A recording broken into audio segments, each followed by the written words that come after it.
জামাত ইসলামী ইসলামের কথা বলে বুঝেন, কিন্তু আইসাই প্রথম হাতটা কাটে দিবে। তারপরে যদি হাত কাটার ভয় আপনার হয়, তার মানে নিশ্চিত যে আপনার মধ্যে সোরামির অভ্যাস আছে। সোরামির অভ্যাস, নেশাখোরের অভ্যাস, ধর্ষণ করার অভ্যাস আপনার মধ্যে আছে বলে আপনি ইসলামকে ভয় পান। আর যারা ইসলামকে বিশ্বাস করে তারা ইসলামকে নিরাপদ এবং নিরাপত্তার গ্যারান্টি মনে করে। আমি এই প্রোগ্রামে আসার আগে তো সালাতুল এশা পড়ার জন্য আমি প্রস্তুতি গ্রহণ করেছি। এখানে আপনাদের নামাজের বিরতি হয়েছে না হয় নাই? হয়েছে। কেন? আমাদের আল্লাহর হক আছে, মানুষের হক আছে, আপনাদের হক আছে। এই হক 6:30 থেকে শুরু হয়েছে।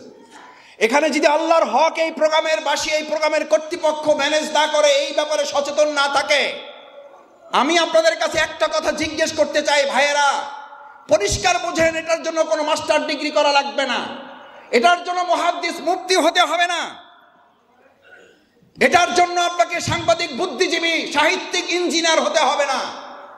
যে ব্যক্তি আল্লাহর হক আদায় করে না, সে আপনার হক আদায় করবে, এর গ্যারান্টি কে দেবে? যে আল্লাহর হক মেরে খেতে ভয় করেন আল্লাহকে, সে আপনার হক মেরে খেতে আপনাকে ভয় করবে? এটা পাগলেও বিশ্বাস করে না। আপনি আমি তো দূরের কথা। যে আল্লাহর হক নষ্ট করে, সে আপনার হক নষ্ট করতে এক চুল পরিমাণেও দ্বিধা করবে না। নামাজ সালাত তো দূরের, জানাজার মতো স্পর্শকাতর বিষয়। আমি দাঁড়িয়েছি একসাথে 12 দল 13 দল, অমুক মঞ্চ তমুক মঞ্চ, আলহামদুলিল্লাহ আন্দোলন সংগ্রামের কারণে এক কাতারে দাঁড়াতে হয়েছে, জানাজার কাতারেও দাঁড়াতে হয়েছে। আমি বললাম যে ভাই তাহলে আপনি দাঁড়ান, আমি একটু উজু করে আসি। কয় মাসুদ ভাই তাহলে উজু করতে পারবেন না, এসে জায়গা পাবেন না। আল্লাহ ভালো জানেন যে আদৌ উনি উজু সহ সালাত জানাজা আদায় করেছেন নাকি উজু ছাড়াই চালিয়ে দিয়েছেন। কারণ যে আল্লাহর হক নষ্ট করে, সে আপনার হক নষ্ট করতে দ্বিধা করবে না। আমি অনেক সময় জিজ্ঞেস করি, ভাইয়েরা, সহযোগী ভাইয়েরা, আমার বন্ধুরা, আমার এলাকার সম্মানিত গণ্যমান্য ব্যক্তিবর্গ এসেছেন, আমি অনেকের কাছে বিনয়ের সাথে জিজ্ঞেস করি, ভাইয়েরা, একটা প্রোগ্রামের লক্ষ মানুষ আসে, বিরাট বিরাট নেতা নেতৃবৃন্দ বক্তব্য রাখেন, মুসলিমদের একটা বক্তব্যের মধ্যে 1 ঘন্টা 1.5 ঘন্টা আলোচনা হয়, 2 ঘন্টার প্রোগ্রাম হয়। ওই 2 ঘন্টার প্রোগ্রামে যদি 2 সেকেন্ডের জন্য এক আল্লাহ আল্লাহ রসুল, দুনিয়ার পাশে পরকালের কথা যেখানে সেখানে উচ্চারিত না হয়, ওটা আসলে কোনো প্রোগ্রাম না, ওটা হচ্ছে মুসলিমদের সাথে প্রতারণা করার শামিল। কারণ যে আপনাকে পরকালের কথা স্বীকার করে না, পরকালের কথা শুনায় না, পরকালকে স্মরণ করায় না, ওই সকল দুনিয়াদারের সাথে কাল কিয়ামতের দিনে আপনাকে হাসর হবে, ওই গাঁজাখোরের সাথে হাসর হবে, ওই জেনাকারীর সাথে হাসর হবে, ওই ঘুষখোরের সাথে হাসর হবে। আমি আপনাদের কাছে জানতে চাই, রাজনৈতিক বিবেচনায় বাদ দিন, আপনি কাল কিয়ামতের দিন জেনাকারী, ঘুষখোর, চাঁদাবাজ, তাদের সাথে কি আমরা হাসর করতে কেউ রাজি আছি?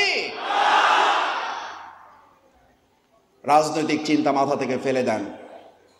এটা জামাত ইসলামের ব্যানার নয়, ব্যানারটা এখন খুলে ফেলুন। বিবেকের কাছে জিজ্ঞেস করতে চাই, আমরা যদি বেনামাজির সাথে হাসর করতে না চাই, আমরা যদি ধর্ষণকারীর সাথে হাসর করতে না চাই, আমরা যদি চাঁদাবাজদের সাথে হাসর করতে না চাই, আমরা যদি দখলদারের সাথে হাসর করতে না চাই, আমরা যদি মদপানকারীর সাথে হাসর করতে না চাই, আমরা যদি অবৈধ অস্ত্রধারীদের সাথে হাসর করতে না চাই, তাহলে আকিমুস সালাত, যে আল্লাহর নির্দেশে একটু আগে সালাত আদায় করে এসেছেন, সেই আল্লাহর আরেকটা নির্দেশ, কুনু মা'আস সাদিকিন।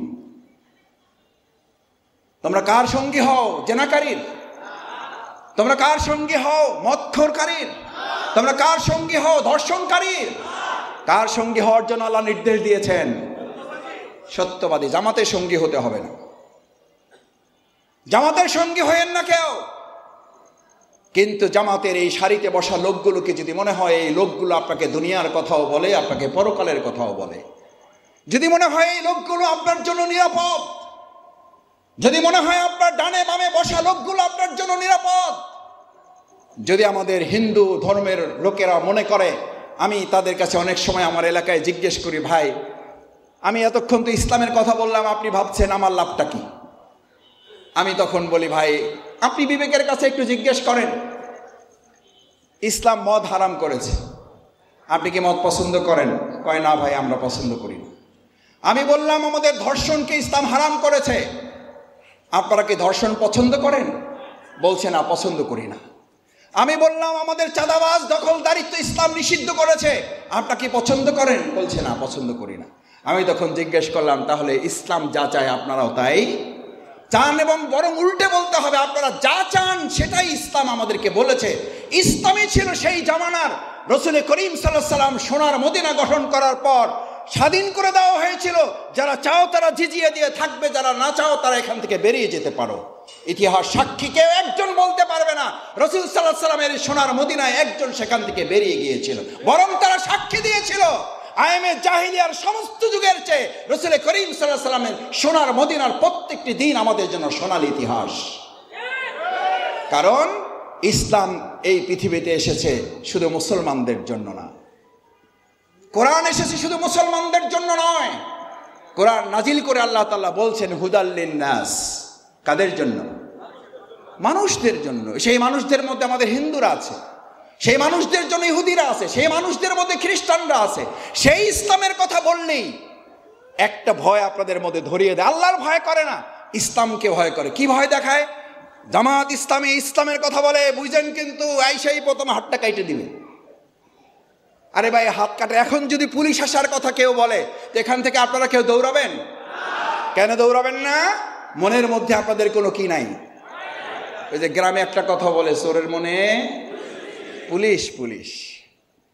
তারপরে যদি হাত কাটার ভয় আপনার হয়, তার মানে নিশ্চিত যে আপনার মধ্যে চোরামির অভ্যাস আছে। চোরামির অভ্যাস, নেশাখোরের অভ্যাস, ধর্ষণ করার অভ্যাস আপনার মধ্যে আছে বলে আপনি ইসলামকে ভয় পান। আর যারা ইসলামকে বিশ্বাস করে তারা ইসলামকে নিরাপদ এবং নিরাপত্তার গ্যারান্টি মনে করে। এবার আপনাকে সিদ্ধান্ত নিতে হবে, ইসলামকে কি আপনি ভয় পাবেন, নাকি ইসলামকে নিরাপত্তা এবং নিরাপদের একটা গ্যারান্টি হিসাবে এটাকে গ্রহণ করবেন? আমি গ্রামে সাধারণত মানুষের সাথে হাঁটিয়ার জিজ্ঞেস করি, ভাই শান্তি চান? কয় মাসুদ ভাই এটা কী করি, এটা জিগান লাগে। জিগান লাগে বুঝেন তো, একদম গ্রামের কথা আর কি। তো সব ঢাকার মানুষেরা, গ্রামে তো আপনাদেরও আছে, যে মাসুদ ভাই এটা আবার বলা লাগে। আমি বললাম না, তাও জিজ্ঞেস করি, শান্তি চান? কয় অবশ্যই চাই। আমি বললাম তাহলে ইসলাম চান কি না? ওই ভাই এটা তো একটা সমস্যা আছে। আমাদের অবস্থা হইল, দুর্ভাগ্যটা হইল, আমরা শান্তি চাই কিন্তু কি চাই না। অথচ পৃথিবীর নিশ্চিত আজকে থেকে পৃথিবীর সৃষ্টি শুরু থেকে এখন পর্যন্ত এবং পৃথিবী যতদিন থাকবে, প্রিয়নবী মুহাম্মদ রাসূলুল্লাহ সাল্লাল্লাহু আলাইহি ওয়াসাল্লাম হিলফুল ফজল গঠন করে 4 দফা 5 দফা কর্মসূচি ঘোষণা করেছিলেন না করেন নাই? ইতিহাস সাক্ষী, তার সেই 4 দফা কর্মসূচি ধারাবাহিকতা সফলতা পেয়েছে মহাগ্রন্থ আল কোরআনের ওহীর জ্ঞান আসার পরে।